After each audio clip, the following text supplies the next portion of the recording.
welcome to AI TV. Today I've got with me Naledi from Women in AI South Africa. Naledi, welcome. Please tell us a little bit about the organization. So, Women in AI. So we are a non-profit. This is the South African chapter of a global society.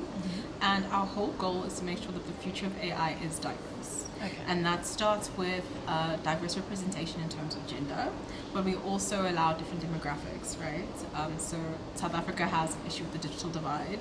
We have a lot of young people, a lot of young, talented, unemployed people who are also curious about the AI space, and we welcome them as well. So our biggest goal, truly, is that the future of AI is representative of all people, and that solutions aren't really made for one demographic, but all demographics and all different types of people. So that's what we do. That's amazing. Yeah. How long has Women in AI South Africa been running? So this existing chapter has been, the South African chapter is from 2016, but the global chapter started around 2012. So we've been around for a little while. That's quite a long time, long before people heard about ChatGPT or knew that OpenAI existed. 2012 was AI's been around a long time, but it really seems to have shot into the spotlight with the emergence of all the LLMs and that sort of thing. Now that the average user can have access to it, so it's good to hear that Women in AI has been around for a long time in South Africa as well. What are your activities in South Africa? What do you do? How do you, in terms of your mission, what do you do to pursue that mission in South Africa? So here in SA, I'm glad that you brought up, AI has been here for a while, and for the last couple of years with the boom in AI and AI opening the gates so that it's consumer-based access, there's a lot of people who are a little bit disconcerted, a little bit anxious about it, and that's why we've become a little bit more relevant in that sense in terms of opening the door so people feel less agitated by it. And so we do this by having events. So we have one event every month in terms of teaching people different AI tools, and we serve two different types of demographics. So they are the tech people, like myself, I'm in tech, and we want to learn, APIs, we want all the cool back-end AI stuff. But then we have a second demographic, which is often just working professionals, students, people who aren't in the tech space, but they recognize that there's a need to understand how AI is going to impact their industry and what they can do as individuals within this space without necessarily being a tech person.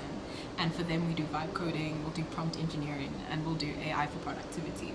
So we have a learning program for the year, and a lot of what we do is learning and providing access to opportunity. So we have beautiful partners. So we've partnered with the French Embassy, and that's how we're able to be here today.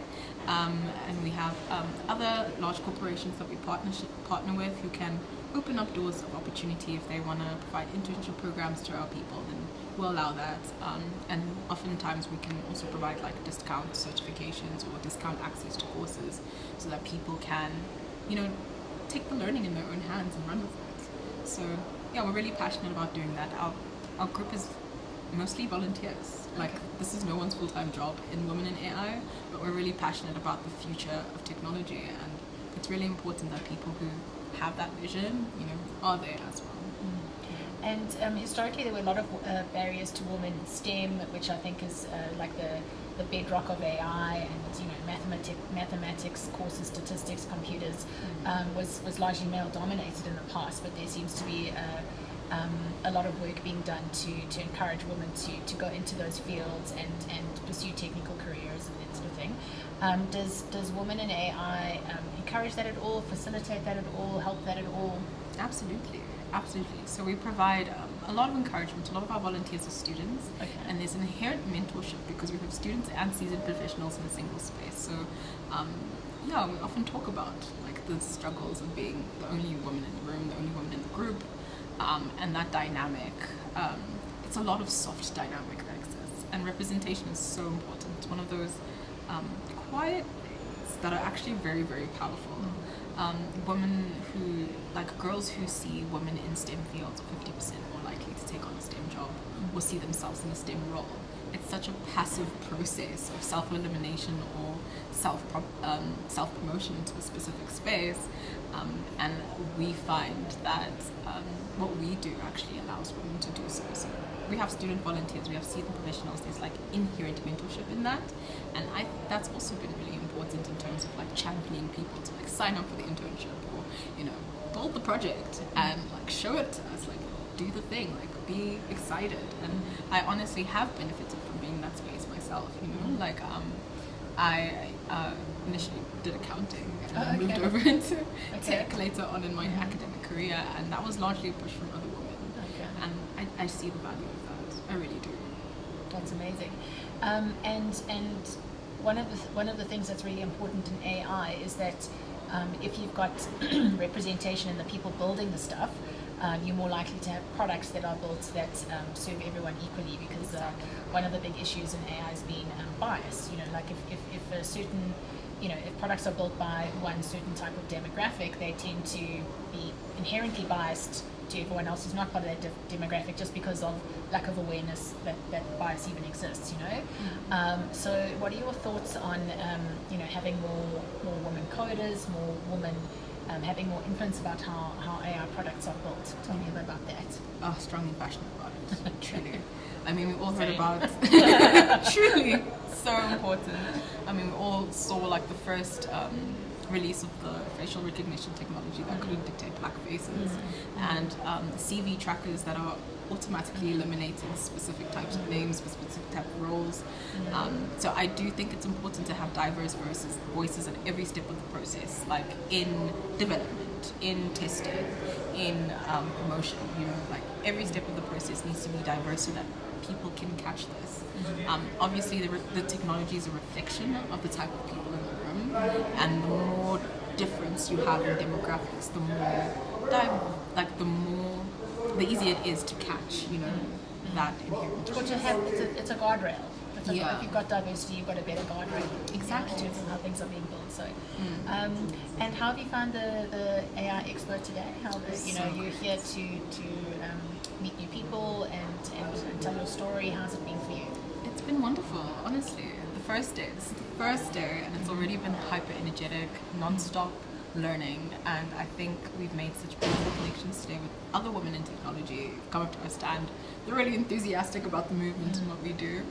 So yeah, we're nothing but grateful to the French Embassy for sponsoring this booth for us, as well as for providing us the space, the AI Expo. And the Women in AI Pavilion looks wonderful. We see our partners there, and they're all having a great time. So honestly, this has been a wonderful space to connect with like-minded people with similar interests. That's awesome. And if women are interested in joining the organization, how do they go about that? What kind of women do you think are well suited to be joining? Do you target a specific career? Like, do you have to have a degree in statistics or a PhD in AI to join? It would be great if you're already in AI, but if you aren't, then that's okay too. So just a general interest is fine? Just a general interest is fine. The whole point is to make sure that the future is diverse, and if you don't know where you fit right now, then go onto our website, sign our membership form, visit our booth. People watching this probably can't do that. What's the website? www.womeninai.com. Okay, so we should just Google it. Just Google it. We'll find you. This generation we'll find you on the next. interwebs. But honestly, just go into the website and you'll find our sign up form. Okay, and what are you most excited about for the Organization for Women in AI for this year?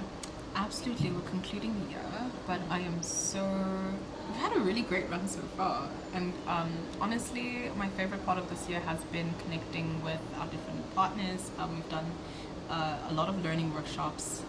We have a final event where we're doing a lovable workshop with Love Africa. Our ambassador recently has, ambassadors have recently connected with Lovable to launch Love Africa, so we'll be assisting that. But honestly, there's so many. It's so hard to pick one.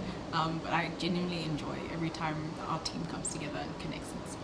That's wonderful. So I encourage everyone who's interested to join Women in AI. I'm definitely going to join. I think it's going to be awesome. And Naledi, thank you so much for joining us today on AI TV, and we look forward to seeing what's next. Awesome. Thank you so much.